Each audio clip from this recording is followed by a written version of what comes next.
Waalaikumsalam warahmatullahi wabarakatuh. Ibu, maaf sebelumnya kami mengganggu Iya. waktu Ibu. Kehadiran kami di sini ingin mewawancara Ibu seputar. Sebelum kami ke pertanyaan, kami memperkenalkan diri kami dulu. Kami dari Universitas Islam Negeri Sultan Taha Jambi. Oke. Kami diberi tugas untuk mewawancarai tentang kegiatan dan strategi humas di lembaga pendidikan Oke. dan pengembangan sistem layanan publik di lembaga pendidikan. Oke. Dan kami memilih SMK ini karena alumni di sini, Bu. Oke, siap. Oke, ada yang bisa saya bantu dengan beberapa pertanyaan yang berhubungan dengan kehumasan, boleh? Silakan.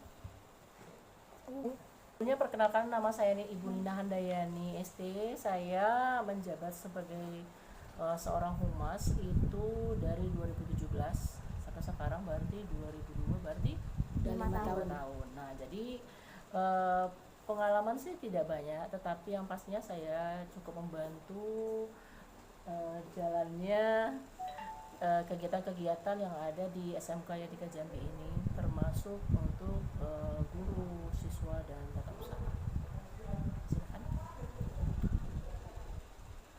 Jadi ini kan SMK Yadika Jambi nih, Ya. Bu. Jadi bagaimana perkembangan humasnya di lembaga ini? Kalau untuk perkembangan sih itu bisa dilihat dari beberapa hal yang berhubungan tentang, misalnya dari segi satu, kalau saya itu kan bergerak dalam bidang BKK, Bursa Kerja Khusus. BKK ini bertujuan untuk membantu siswa-siswa yang tamatan, yang udah lulus, untuk mendapatkan informasi kerja. Nah, jadi di situ saya membantu dalam hal memberikan informasi kerja baik melalui sosial media maupun secara langsung. Kemudian bisa juga saya untuk memberikan informasi pembuatan kartu AK1 atau zaman dulu dibilang kartu kuning, supaya itu bisa dikategorikan untuk menunjang siswa itu untuk bekerja. BKK, Bursa Kerja Khusus itu. Kemudian yang kedua lagi, saya juga bergerak dalam kegiatan humas itu dalam bidang Prakrin, praktek kerja industri, yang sekarang udah diganti dengan PKL, praktek kerja lapangan. Nah, untuk praktek kerja lapangan ini dikhususkan untuk siswa. Ibu, sebelumnya PKL itu sama dengan magang? Ya. Jadi PKL ini atau Prakrin ini praktek kerja industri, dia ini diperlakukan untuk kelas 10, 11, dan 12. Jadi setiap siswa itu diperlakukan 2 bulan setiap tingkatannya. Nah, kemudian kegiatan yang ketiga yaitu bisa saja saya membantu Bapak Kepala Sekolah dalam bidang promosi sekolah, karena promosi sekolah itu juga saya harus membantu untuk memberikan informasi kepada masyarakat, contohnya ke orang tua siswa, ya kan, kemudian ke siswa-siswa yang sudah tamatan untuk memberikan informasi kepada adik-adik kelasnya, atau juga langsung turun ke sekolah yang tingkat SMP maupun MTS untuk memberikan atau menjemput bola istilahnya, untuk memberikan informasi bahwa adanya penerimaan siswa baru ke SMK Yadika Jambi. Nah, kemudian untuk kegiatan-kegiatan yang lain seperti misalnya memperkenalkan SMK Yadika ke setiap perusahaan-perusahaan, baik itu bengkel, baik itu misalnya perseroan terbatas atau PT, CV, kemudian di kedinasan. Nah, itu adalah sebagian dari tugas dari saya. Itu perkembangannya, dan dilihat alhamdulillah perkembangan yang sangat signifikan itu adalah banyaknya perusahaan-perusahaan yang bekerja sama dengan SMK Yadika. Itu hasil perkembangannya. Kalau kegiatan humas di SMK Yadika ini apa aja, Bu? Yang tadi yang saya katakan tadi kan Bursa Kerja Khusus, kemudian Prakrin atau PKL atau praktek kerja lapangan atau yang dikatakan tadi magang, kemudian yang tadi promosi itu sekolah, dan satu lagi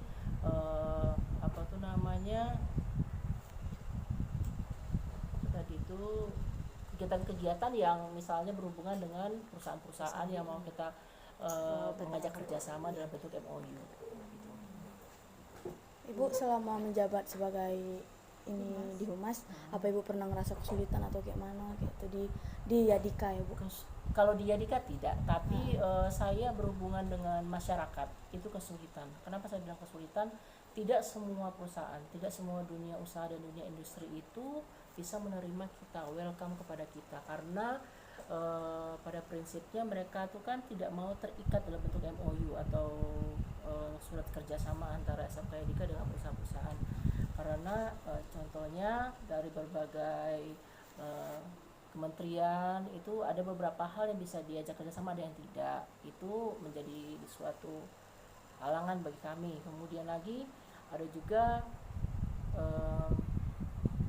di bengkel-bengkel yang mohon maaf yang biasa-biasa saja, itu biasanya ada juga yang nggak mau karena kebutuhan dalam hal administrasi. Misalnya kan kalau misalnya kita kerjasama dengan suatu tempat atau perusahaan, itu biasanya kan secara administrasi harus lengkap. Nah ini tidak lengkap. Nah itu biasanya jadi kendala kita untuk mengadakan kerjasama dalam bidang kehumasan. Berarti Ibu langsung terjun ke lapangan Iya, untuk semua. benar. Kalau strategi humasnya Bu? Strategi kehumasan strategi yang pastinya dalam segi pendidikan antara lain yaitu saya harus bisa mencari informasi-informasi bagaimana meningkatkan satu pendidikan, baik itu dalam secara manajerialnya atau mengatur apa tuh namanya siswa-siswanya dan para gurunya, dan yang pastinya itu membantu kepala sekolah juga untuk mempromosikan sekolah. Dan itu kita butuh ide-ide lagi supaya nama Yadika tidak tenggelam dan semakin naik, baik itu tingkat nasional maupun internasional, amin gitu. Tapi sekarang sudah sampai tingkat nasional ya, alhamdulillah. Makanya saya ngerasa sangat bangga ya, saya di sini dari 2009, jadi sampai sekarang sudah merasa kayak rumah sendiri di SMK Yadika ini. Jadi kalau ada apapun yang terjadi pasti saya turun untuk memberikan informasi ataupun memberikan gebrakan-gebrakan atau ide-ide untuk SMK Yadika Jambi. Kalau bagaimana peran humas dalam dunia pendidikan di era sekarang ini? Sebenarnya kalau untuk peranan humas itu tergantung bagaimana antara kerjasamanya humas itu sendiri terhadap ini kita bicarakan sektor pendidikan itu sendiri, yaitu sekolah. Kalau apa yang dibutuhkan sekolah, otomatis humas juga harus bisa Siap beradaptasi gitu kan. Misalnya butuh informasi tentang apapun itu humas harus siap gitu. Misalnya saya butuh informasi tentang soal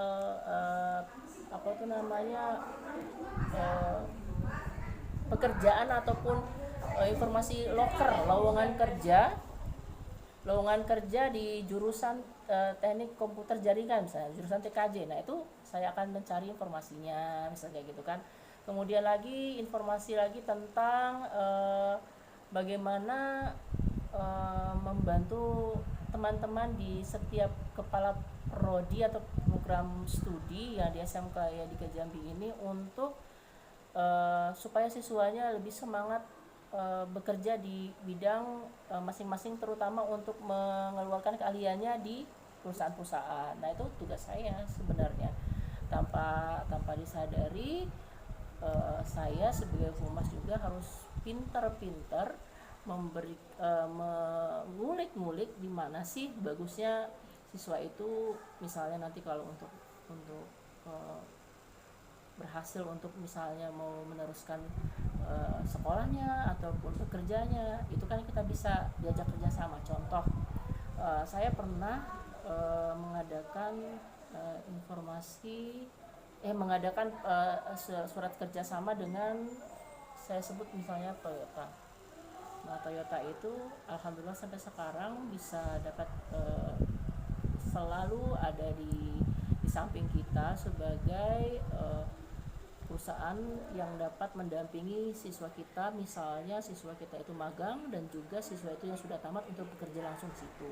Nah itu merupakan salah satu bukan keberhasilan, salah satu peranan humas supaya siswa kita itu ataupun warga sekolah itu bisa melihat, oh ini loh pekerjaannya seorang humas itu seperti ini.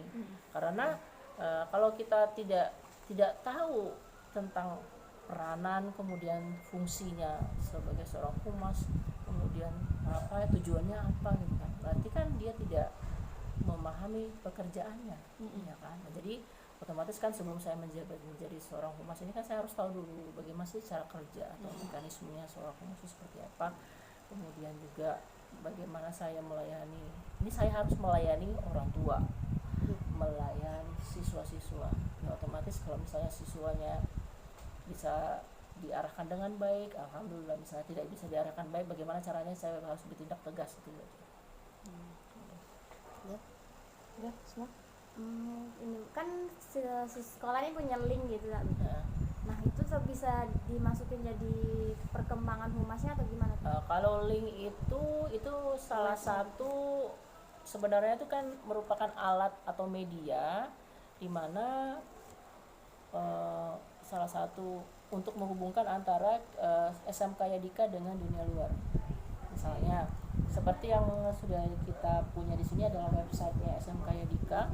Jadi websitenya SMK Yadika itu sudah membuat beberapa kegiatan-kegiatan. Misalnya untuk hari ini kegiatannya apa? Itu sudah dikeluarkan, diupload. Nah, jadi orang-orang yang misalnya para alumni ataupun misalnya siswa baru bisa ngelihat apa sih kegiatan-kegiatan setiap harinya, atau misalnya di setiap jurusan setiap bulannya. Jadi kan dia tahu, oh ini dong keistimewaan SMK Yadika, oh ini ya kegiatan-kegiatan yang berlangsung selama bulan ini gitu kan. Jadi kalau untuk link atau media itu sudah ada kita, jadi tidak masalah. Berarti itu disebut juga mungkin perkembangan teknologi juga ya? Iya, teknologi juga, IT-nya juga. Selain itu juga kita punya pers, mungkin bisa dilihat itu ada podcast, insya Allah ya. Jadi kita bertahap ya. Jadi podcast itu sebagai sarana juga humas. Misalnya kita mau menyampaikan informasi tentang promosi ini, atau kita mau promosikan tentang keistimewaan SMK Yadika ya, melalui podcast itu juga yang pernah kita lihat di YouTube ya. Nah itu ya, ini kita usahakan memberikan yang terbaik untuk siswa, supaya siswa itu bukan hanya Duduk belajar kemudian magang gitu, monoton kan gitu-gitu aja. Jadi dia harus punya ekstrakurikuler, di mana ekstrakurikulernya bisa menunjang dia kegiatan untuk suatu hari nanti dia sebagai bekal dalam bekerja. Betul. Kalau Ya. aku sudah cukup sih. Ya. Ibu terima kasih udah meluangkan waktunya untuk kami. Sama-sama. Terima kasih sudah menerima kami dengan baik, Iya, sama-sama. menjawab dengan semuanya yang kami pertanyakan. Terima kasih ya Ibu. Iya, sama-sama. Semoga apa yang saya sampaikan bermanfaat untuk laporan kalian, Amin. program kerja kalian, dan saya harapkan jangan segan-segan untuk mempromosikan SMK Yadika kami untuk Siap, Ibu. ke halayak masyarakat yang mau bantuannya. Terima Siap kasih. Ibu. Terima kasih Bu.